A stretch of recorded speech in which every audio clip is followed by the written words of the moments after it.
주의 말씀은 내 발의 등이요 내 길에 빛이시라. 우리가 너무나 당연하게만 여기던 이 일상이 깨어지기 시작한 지가 벌써 한 달이 넘었습니다. 일상이라는 말은 그 말 자체가 이미 말해주고 있듯이 특별한 것이 아니죠. 매일매일 항상 그런 것, 그것이 바로 일상입니다. 그래서 사람들은 일상이 얼마나 귀한 줄 잘 모르고 지냅니다. 일상 속에서 늘 특별한 일을 꿈꾸며 살지요. 하지만 이렇게 그 일상이라는 것에 문제가 생기고 또 요즘처럼 심각하게 그 일상이 깨어지기 시작하면 그제서야 사람들은 우리를 살게 하는 것이 특별한 어떤 일들이 아니라 일상이라는 너무나 평범한 매일매일의 일들이라는 것을 깨닫게 됩니다. 주일이면 예배를 드리는 것이 어쩌면 우리들에게는 일상이 되어 있었는지도 모릅니다. 그래서 우리는 한 번 한 번의 주일, 또 한 번 한 번의 주일 예배가 얼마나 중요한지를 제대로 알아차리질 못했죠.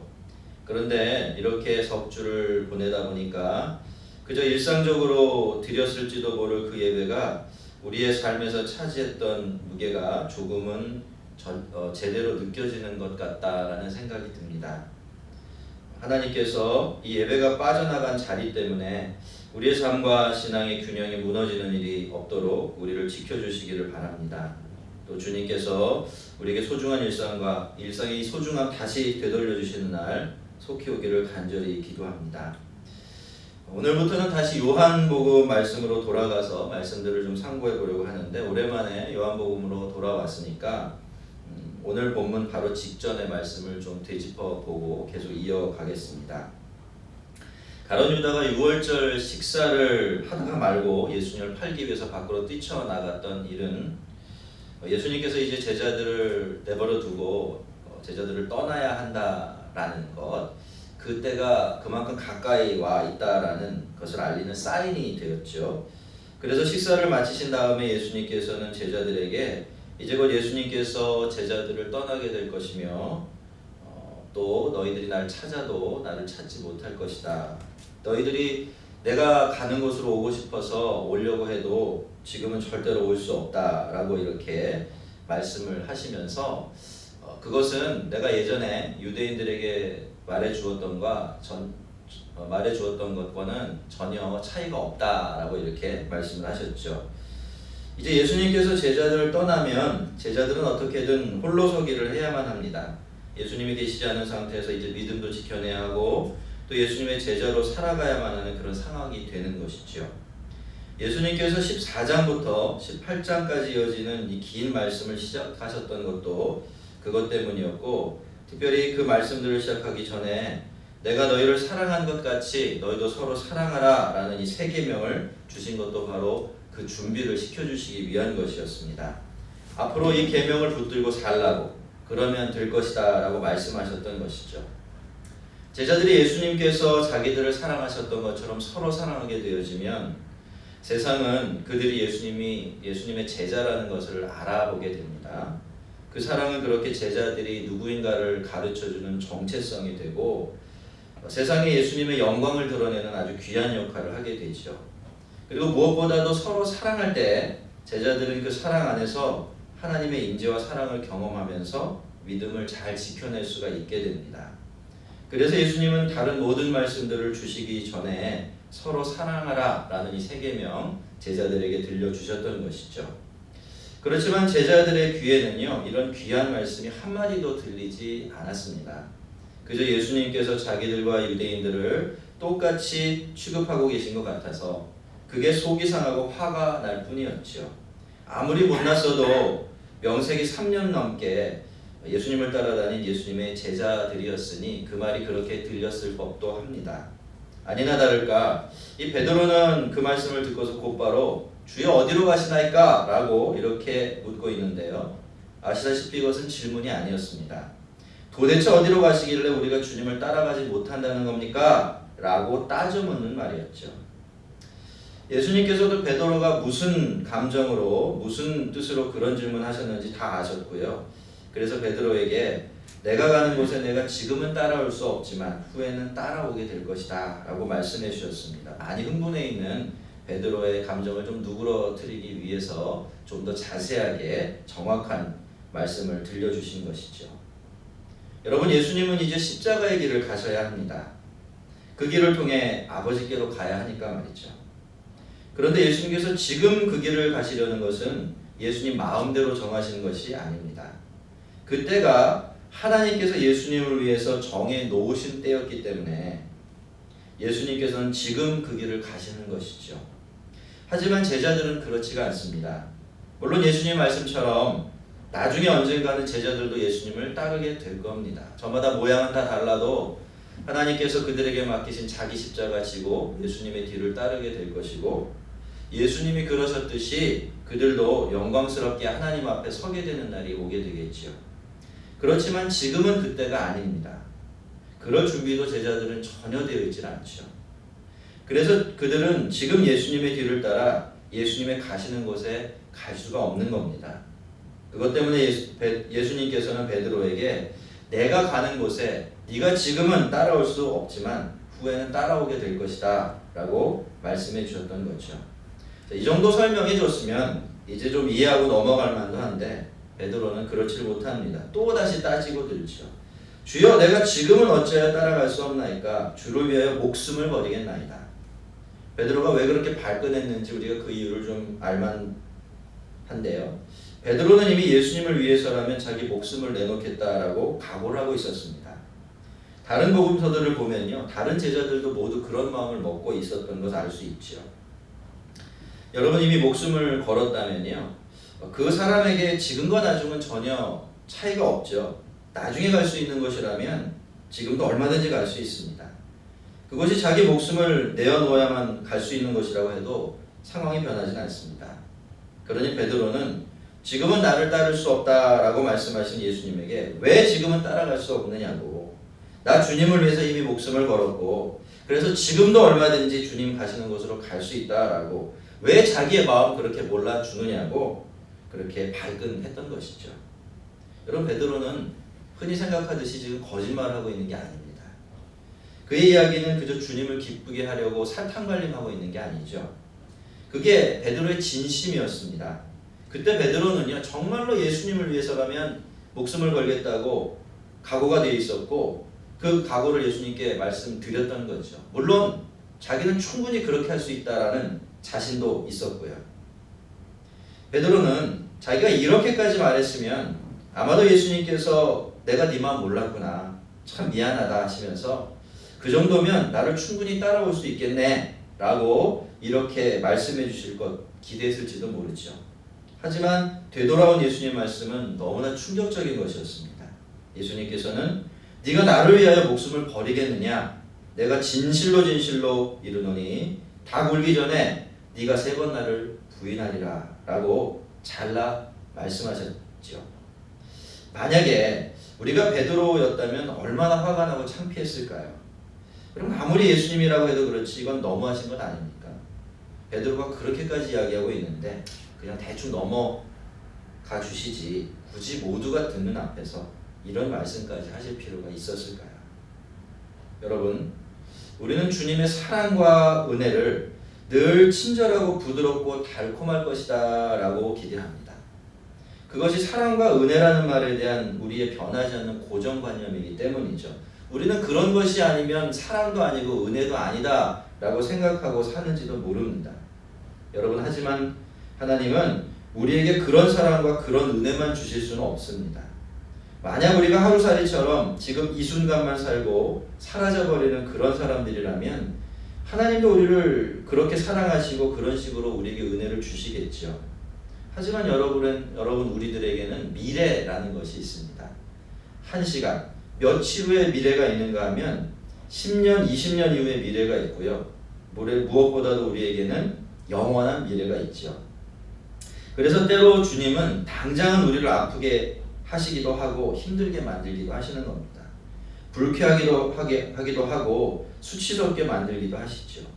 그런 쓰라린 은혜와 약처럼 쓴 사랑이 우리의 미래와 영원한 삶을 참으로 유익하고 복되게 할 것이라는 것을 주님께서 잘 알고 계시기 때문입니다. 드러난 사실만 보면 예수님이 너무하신 것이 맞죠. 예수님 말씀은 베드로를 너무나도 수치스럽게 만들었으니까 말입니다. 38절의 예수님의 말씀을 끝으로 18장 10절까지 갈 때까지 다른 제자들은 더러더러 예수님의 말씀 속에 툭툭 끼어들어와서 무대 위로 올라오는데요. 베드로는 단 한 번도 등장하지 않습니다. 이것을 보면 베드로가 예수님의 말씀을 듣고 좀 많이 삐진 것이 사실인 것 같아요. 하지만 여러분, 어떻게 되었습니까? 베드로는 몇 시간이 되지 않아서 정말로 예수님을 3번씩이나 부인합니다. 예수님을 모른다는 자기 말을 믿게 만들려고 자기 자신에게 저주를 퍼부으면서까지 그 말을 이야기하고 또 이야기하죠. 그런데 베드로가 예수님을 3번째로 부인했을 때 정말로 새벽닭이 웁니다. 그리고 베드로는 그제서야 예수님의 말씀을 기억해내고는 밖으로 뛰쳐나가서 통곡을 합니다. 하지만 참 다행스럽게도 베드로의 통곡은 베드로를 죽이고 넘어뜨리는 통곡이 되진 않았죠. 왜일까요? 바로 예수님의 그 아픈 말씀이 베드로를 붙들어주고 지켜주었기 때문입니다. 우리가 성경을 읽거나 설교를 듣다 보면요, 인간의 악한 본성과 행동에 대해서 말하는 정말 과하다 싶은 내용들을 자주 만나곤 합니다. 사실 우리는 그런 말씀 자체를 단 마음으로 듣고 진심으로 공감하길 참 어려워하지요. 오히려 정말 이 정도로 인간이 형편없는 존재인가, 또 내가 이렇게 악한 사람인가 싶어서 거북하기도 하고 살짝은 기분이 상할 때도 있는 것 같습니다. 하지만 그러다가 언젠가 어떤 일이 계기가 되어서 정말로 인간과 자기 자신의 추악하고 악한 모습을 있는 그대로 보게 되어지면 그제서야 내 생각이나 내 마음이 아니라 성경이 옳다라는 것을 진짜로 깨닫게 되죠.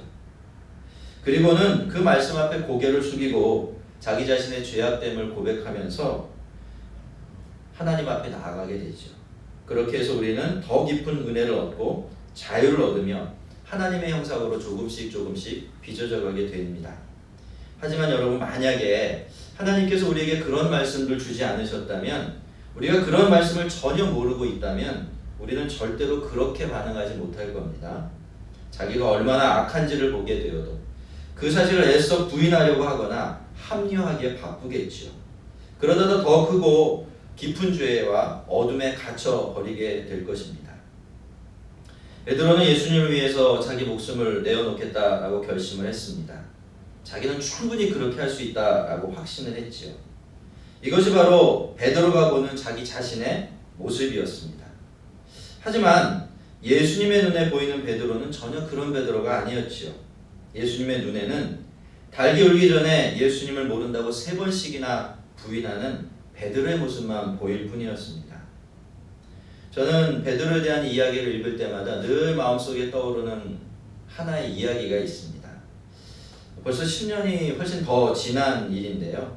중동 지역에서 테러 조직에게 청년 선교사, 한국의 청년 선교사 하나가 납치된 적이 있었습니다.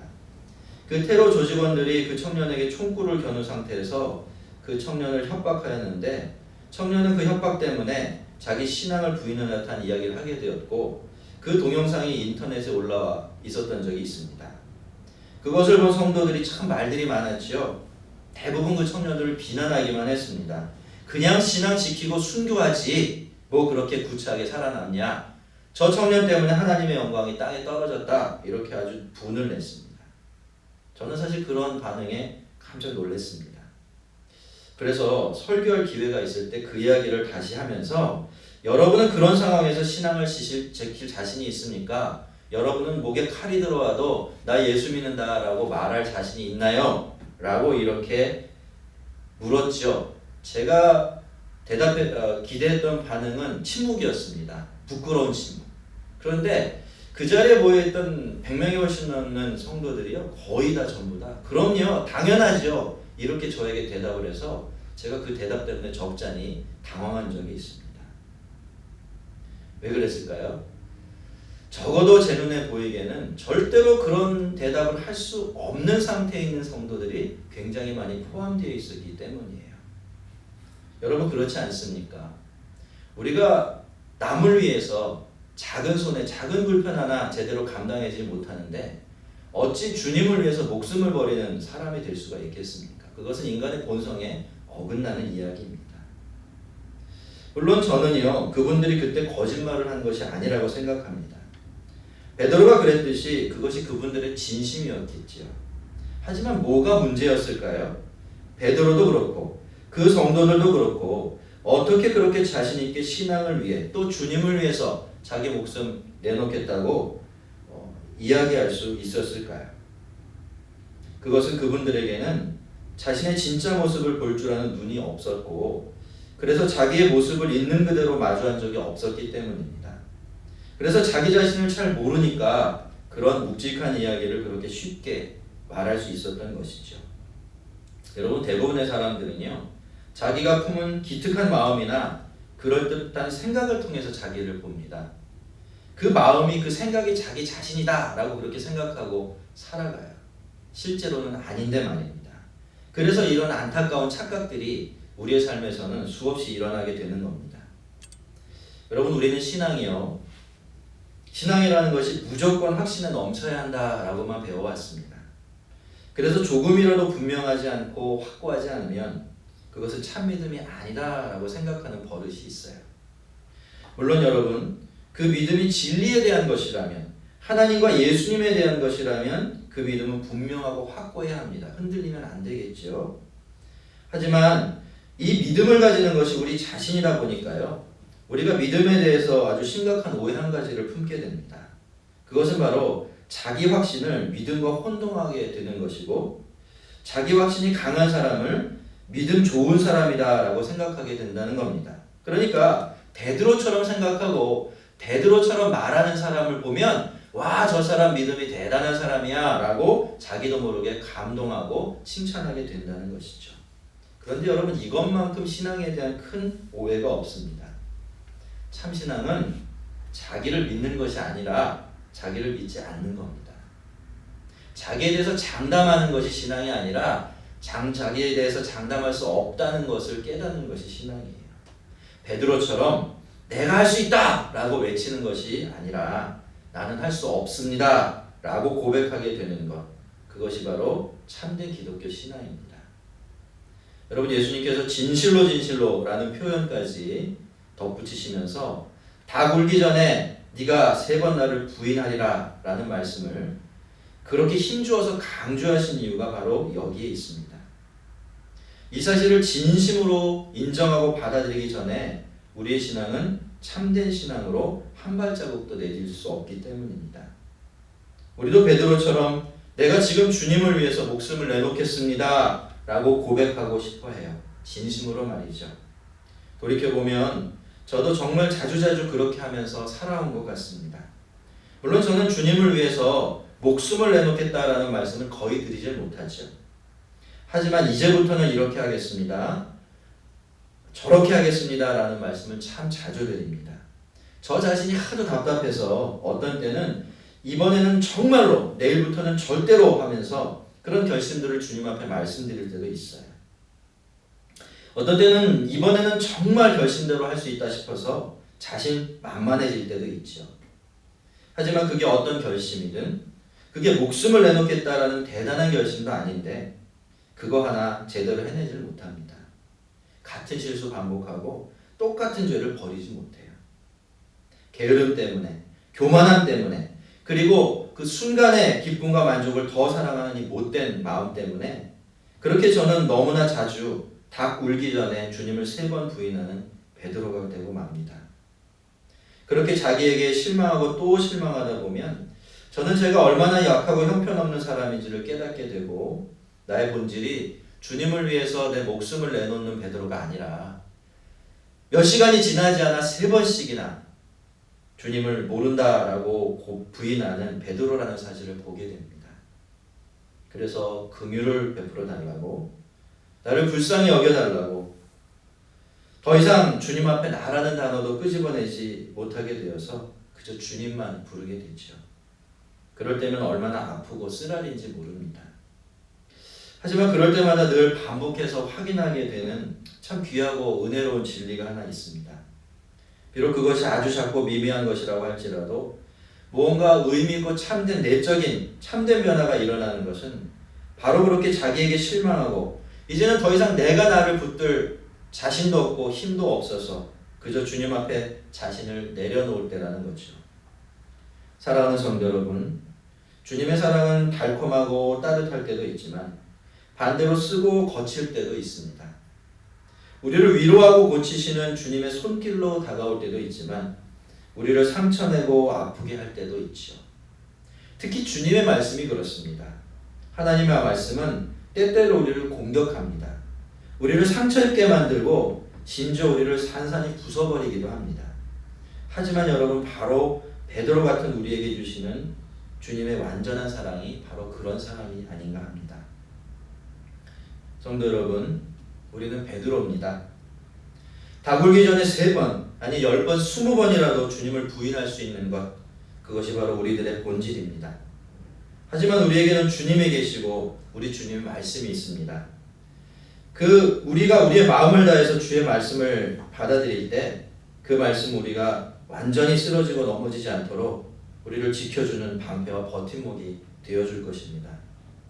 우리가 우리의 마음을 다해서 주의 말씀 받아들일 때 그 말씀은 늘 우리를 주님 앞으로 인도해 줄 것이고 우리를 참되고 아름답게 변화시키는 하나님의 능력이 되어줄 것입니다. 역설적이게도 그 말씀이 거칠고 쓰라린 말씀일수록 더욱더 그럴 것입니다. 우리는 베드로니까 말이죠. 우리 모두가 다 굴기 전에 네가 3번 나를 부인하리라 라는 주님 말씀 앞에 자주자주 무릎을 꿇어 은혜를 구하는 겸손한 성도들이 되어지기를 바랍니다. 그래서 지금은 못하지만 후에는 하게 하시는 주님의 은혜 안에서 늘 주님의 뒤를 따르는 참된 주님의 제자로 세워져 가게 되기를 주의 이름으로 축원합니다. 함께 기도하겠습니다.